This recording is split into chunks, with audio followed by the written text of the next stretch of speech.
ఈ రోజుల్లో మనం మెంటార్‌షిప్ అనే పదాన్ని హ్మ్. చాలా తేలిగ్గా వాడేస్తున్నాం కదా! ఆఫీస్‌లో ఒక సీనియర్, కాలేజీలో ప్రొఫెసర్, ఆన్‌లైన్‌లో ఒక కోర్స్. కానీ ఒకప్పుడు గురు-శిష్య బంధం అంటే ఏంటి?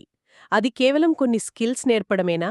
లేక అంతకంటే చాలా లోతైన ఒక పవిత్రమైన బంధమా? ఆ పాతకాలపు బంధంలో మనం మర్చిపోయినవి ఏమైనా ఉన్నాయేమో తెలుసుకోవడానికి ఈరోజు మనం ఒక ప్రాచీన బౌద్ధ బోధనలోకి వెళ్తున్నాం. మన దగ్గర ఉన్న source the sacred covenant of teacher and pupil అనే పుస్తకం నుంచి తీసుకున్నది. ఇది బుద్ధుని బోధనలలో ఒకటైన సిగాలోవాద సుత్త ఆధారంగా రాసింది. అసలు మనమిప్పుడు దీని గురించి ఎందుకు మాట్లాడుకుంటున్నామంటే, ఈ ప్రాచీన నియమాలు ఈనాటి మన ఫాస్ట్ పేస్డ్ ప్రపంచానికి ఏమైనా సంబంధం కలిగి ఉన్నాయా? సరే, దీని కొంచెం లోతుగా చూద్దాం. ఖచ్చితంగా. అసలీ సిగాలోవాద సుత్త ప్రత్యేకతే అది. ఇది భిక్షువుల కోసం అంటే సన్యాసుల కోసం చెప్పింది కాదు. సిగాలుడు అనే ఒక సాధారణ యువకుడికి సమాజంలో ఎలా బ్రతకాలి, సంబంధాలను ఎలా చూసుకోవాలి అని బుద్ధుడిచ్చిన ఒక ప్రాక్టికల్ గైడిది. తల్లిదండ్రులు, భార్యాభర్తలు, స్నేహితులు. ఆ ఆ లిస్ట్లో గురువులు కూడా ఉన్నారు. అంటే ఇది ఆశ్రమానికి కాదు, మనలాంటి సాధారణ గృహస్థుల జీవితాలకే వర్తిస్తుంది. ఓ, ఇంట్రెస్టింగ్. అంటే ఇది ఒక ఆధ్యాత్మిక గ్రంథం కంటే ఒక సోషల్ మాన్యువల్ లాంటిదన్నమాట. సరే, ఈ సుత్త ప్రకారం గురువును దక్షిణ దిక్కుతో పోల్చారు. ఉత్తరం లేదా తూర్పు కాకుండా. దక్షిణమెందుకు? దానికేదైనా ప్రత్యేక కారణముందా? మంచి పాయింట్ అడిగారు. అది యాదృచ్ఛికం కాదు. ప్రాచీన భారతీయ సంప్రదాయంలో ఉత్తరం దేవతలకు, తూర్పు ఉదయించే సూర్యుడికి చిహ్నం. కాని దక్షిణమనేది గౌరవానికి, కృతజ్ఞతకు దిక్కుగా భావించేవారు. అవునా? అవును. పితృదేవతలకు తర్పణాలు విడిచేటప్పుడు దక్షిణం వైపు తిరుగుతారు. యముడు అంటే ధర్మానికి అధిపతి అయిన దేవుడి దిక్కు కూడా దక్షిణమే. కాబట్టి గురువును దక్షిణ దిక్కుతో పోల్చడం ద్వారా వారికి అంతటి గౌరవనీయమైన స్థానాన్ని ఇచ్చారన్నమాట. వావ్! అంటే ఆ ఒక్క పదంలోనే ఇంత అర్థముందనమాట. ఇది కేవలం ఒక దిక్కు కాదు, ఒక బాధ్యతకు, గౌరవానికి ప్రతీక. సరే, ఇక అసలు విషయానికొద్దాం. ఈ బంధంలో మొదటగా శిష్యుడికి నిర్దేశించిన ఆ 5 విధులు ఏమిటి? ఆ, అవును. తథాగతుడు చెప్పిన ప్రకారం శిష్యుడు గురువు పట్ల 5 రకాలుగా నడుచుకోవాలి. మొదటిది గౌరవపూర్వక వందనం.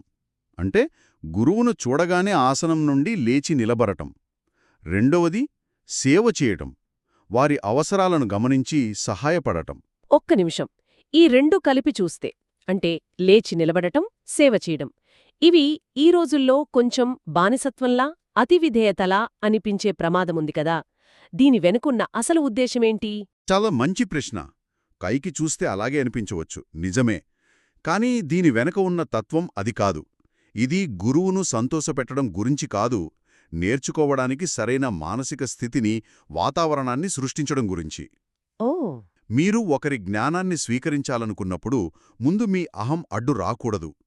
లేచి నిలబడటం అనేది నేను నేర్చుకోవడానికి సిద్ధంగా ఉన్నాను, నా కప్పు ఖాళీగా ఉంది అని చెప్పటం లాంటిది. అర్థమైంది.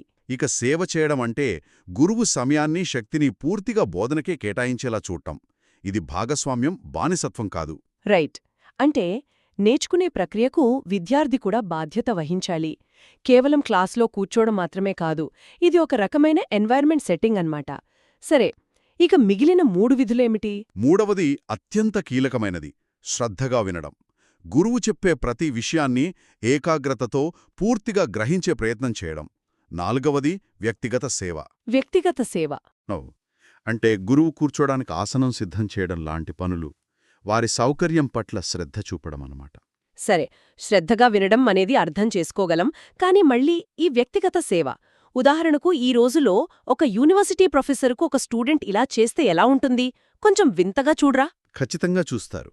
అందుకే మనం అక్షరాలా కాకుండా దాని వెనుక ఉన్న సూత్రాన్ని గ్రహించాలి. అప్పట్లో గురుకులాలుండేవి. గురువు, శిష్యులు ఒకే చోట ఉండేవారు. అందుకే ఆ పనులు సహజం. ఈ రోజుల్లో వ్యక్తిగత సేవ అంటే ప్రొఫెసర్ రీసెర్చ్కు సహాయం చేయడం కావచ్చు, అలా. లేదా సెమినార్ ఆర్గనైజ్ చేయడంలో హెల్ప్ చేయడం కావచ్చు. ఉద్దేశం ఒక్కటే, గురువుకు గౌరవం చూపడం. రైట్. అంటే ఆచరణను ఆధునిక సందర్భానికి మార్చుకోవాలి, కానీ దాని వెనుకున్న గౌరవం అనే భావనను పట్టుకోవాలి. ఇక చివరి 5వ విధి. ఐదవది వీటన్నిటి పరాకాష్ఠ, విద్యను సరిగ్గా గ్రహించడం. గురువు బోధించిన విద్యలను కళలను ఎటువంటి లోపం లేకుండా ఏది వదిలిపెట్టకుండా సంపూర్ణంగా నేర్చుకోవడం. ఎందుకంటే మొదటి 4 విధులు పాటించి అసలు విద్యనే సరిగ్గా నేర్చుకోకపోతే ఆ బంధానికి అర్థమే లేదు. కరెక్ట్. శిష్యుడి అంతిమ కర్తవ్యం ఇదే. అంటే శిష్యుడి బాధ్యత కేవలం గౌరవం చూపడంతో ఆగిపోదు, ఆ జ్ఞానాన్ని పూర్తిగా తనదిగా చేసుకోవడంతోనే పూర్తవుతుంది. అయితే ఇప్పటివరకు మనం కేవలం ఒకవైపు నాణెం గురించే మాట్లాడాం. గురువు వైపు నుండి కూడా అంతే నిబద్ధత ఉండాలి కదా. మరి గురువు బాధ్యతల గురించి ఏమి చెప్పారు? ఇక్కడే అసలు కథ మొదలవుతుందనుకుంటా.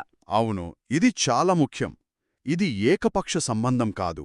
శిష్యుడు తన విధులను సరిగ్గా నిర్వర్తించినప్పుడు గురువు కేవలం జ్ఞానాన్నివ్వడమే కాదు, అనుకంప లేదా కరుణతో 5 విధాలుగా ప్రతిస్పందించాలి. అనుకంప అంటే కరుణ. అవును, ఇది గురువు యొక్క ధర్మం. మొదటిది నైతిక మార్గదర్శకత్వం.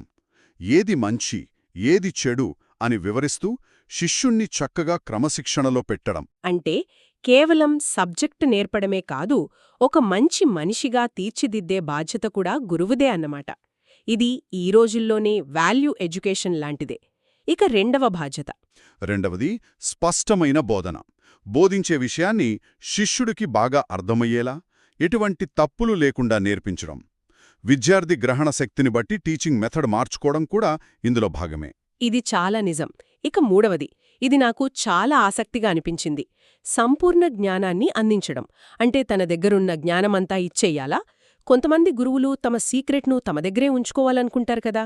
మీరు చాలా ప్రాక్టికల్ పాయింట్ లేవనెత్తారు. ఈ బోధన అలాంటి స్వార్థానికి వ్యతిరేకం. ఒక గొప్ప గురువు లక్షణమేమిటంటే తన శిష్యుడు తనను మించిపోవాలని కోరుకోవడం. వావ్!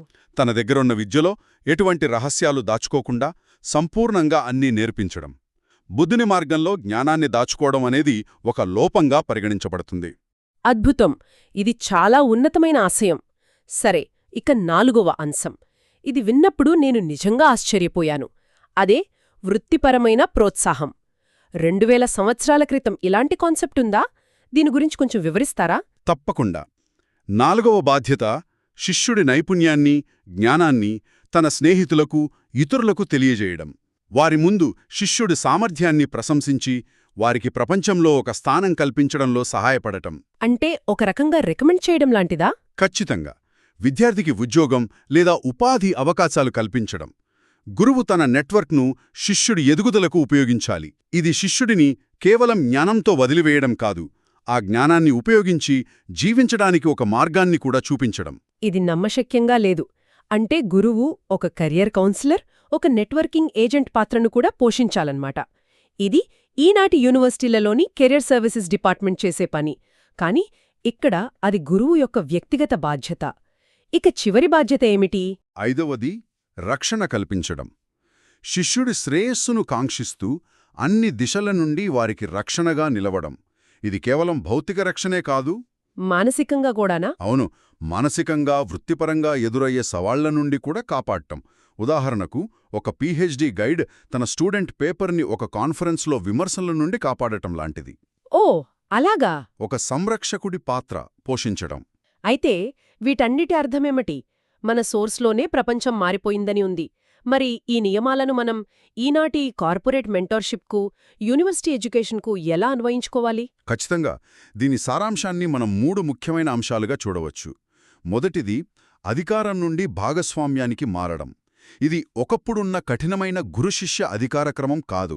ఇది ఒక పార్ట్నర్షిప్. అవును, శిష్యుడు గురువు అనుభవాన్ని గౌరవిస్తే గురువు శిష్యుడి సామర్థ్యాన్ని గౌరవించాలి. ఇది ఒకరినొకరు గౌరవించుకునే సంబంధం. రెండవ అంశమేమిటి? రెండవది సంపూర్ణ విద్య, అంటే హోలిస్టిక్ ఎడ్యుకేషన్. గురువులు కేవలం పాఠాలు చెప్పే యంత్రాలు, కంటెంట్ డెలివరీ సిస్టమ్స్ కారు. వాళ్ళు విద్యార్థుల వ్యక్తిత్వాన్ని తీర్చిదిద్దే సలహాదారులుగా ఉండాలి. విద్య అంటే కేవలం సమాచారం బదిలీ చేయడం కాదు. ఇది చాలా ముఖ్యం. ఎందుకంటే ఈ రోజుల్లో విద్య చాలా స్పెషలైజ్డ్ అయిపోయింది. టీచర్లు తమ సబ్జెక్ట్ వరకే పరిమితమవుతున్నారు. కాని ఈ బోధన ఒక సంపూర్ణ వ్యక్తిత్వ వికాసం గురించి మాట్లాడుతోంది. ఇక మూడవ అన్వయం. మూడవది పరస్పర బాధ్యత, మ్యూచువల్ అకౌంటబిలిటీ. విద్యార్థి నేర్చుకోవడమనేది కేవలం తనకోసమే కాదు, అది గురువు తనపై పెట్టిన సమయానికి, శక్తికి ఇచ్చే గౌరవం కూడా. నిజమే. అదేవిధంగా గురువు బోధించడం అనేది కేవలం జీతం కోసం చేసే ఉద్యోగం కాదు. అది ఒక తరాన్ని తీర్చిదిద్దే పవిత్రమైన బాధ్యత. ఈ భావన లోపించినప్పుడు విద్య ఒక వ్యాపార లావాదేవీగా మారిపోతుంది. మీరు చెప్పినవన్నీ వింటుంటే ఈ మూలాల్లో ఒక బలమైన హెచ్చరిక కూడా ఉన్నట్లు గుర్తు. తల్లిదండ్రులను హింసించినంత పాపం గురువును హింసించడం కూడా. ఇది చాలా తీవ్రమైన విషయం కదా. అవును, చాలా తీవ్రమైనది. ఎందుకంటే ఆ సమాజంలో తల్లిదండ్రులు జన్మనిస్తే గురువు జ్ఞానాన్నిచ్చి పునర్జన్మనిస్తాడని నమ్మేవారు. గురువును అవమానించడమనేది ఒక వ్యక్తి యొక్క నైతిక పతనాన్ని సూచిస్తుంది. అలాంటి చర్య ఆ వ్యక్తి పతనానికి కారణమవుతుందని ఈ గ్రంథం చెప్తోంది. ఎందుకంటే వారు తమ జ్ఞానానికి మూలాన్నే ధిక్కరించినట్లు అవుతుంది. సో ఇదంతా విన్న తర్వాత ఈ గురు-శిష్య బంధం యొక్క అసలు సారాంశమేమిటి? దీనిని మనం ఒక పెద్ద చిత్రంతో ముడిపెడితే ఒక వ్యక్తి జీవితంలో విజయం అంటే ఇక్కడ చెప్పినట్లు ఇహపర లోకాలలో కీర్తి, అది ఈ గురు-శిష్యుల సామరస్యపూర్వక సంబంధంపైనే ఆధారపడి ఉంటుందని స్పష్టమవుతుంది. పునాది లాంటిదన్నమాట. కరెక్ట్. ఈ బంధం ఒక వ్యక్తి యొక్క నైతికతకు, క్రమశిక్షణకు, జ్ఞానానికి పునాది. ఆ పునాదే బలహీనంగా ఉంటే విజయం కష్టం. శిష్యుడి అంకితభావం, గురువు యొక్క కరుణ, ఈ రెండూ కలిసినప్పుడే సంపూర్ణ అభ్యాసం, సంపూర్ణ విజయం సాధ్యమవుతాయి. కాబట్టి శిష్యుడి 5 విధులు, అలాగే గురువు యొక్క 5 కరుణామయ బాధ్యతలు, ఈ పురాతన పరస్పర ఆధారిత సంబంధం నేటికీ మార్గదర్శకత్వానికి, అభ్యాసానికి ఒక అద్భుతమైన నమూనాగా నిలుస్తుంది అని చెప్పొచ్చు. ఖచ్చితంగా. ఈ చర్చ ముగింపులో ఒక ముఖ్యమైన ప్రశ్నను లేవనెత్తుతుంది. విద్య అనేది తరచుగా ఒక వ్యాపార లావాదేవీగా, అంటే ఫీజు చెల్లించి సేవ పొందడం లాంటిదిగా మారిపోయిన ఈ ఆధునిక ప్రపంచంలో నేర్పించేవారికి, నేర్చుకునేవారికి మధ్య ఉండాల్సిన ఈ పవిత్రమైన బంధాన్ని మర్చిపోవడం వల్ల మనం ఏవి కోల్పోతున్నాం? మన కెరియర్ ఎదుగుదలలో, మన వ్యక్తిత్వ వికాసంలో మనం కేవలం సమాచారాన్ని మాత్రమే పొందుతూ ఆ మార్గనిర్దేశం చేసే కరుణామయమైన చెయ్యిని కోల్పోతున్నామా? ఈ విషయం గురించి శ్రోతలు ఆలోచించాలి.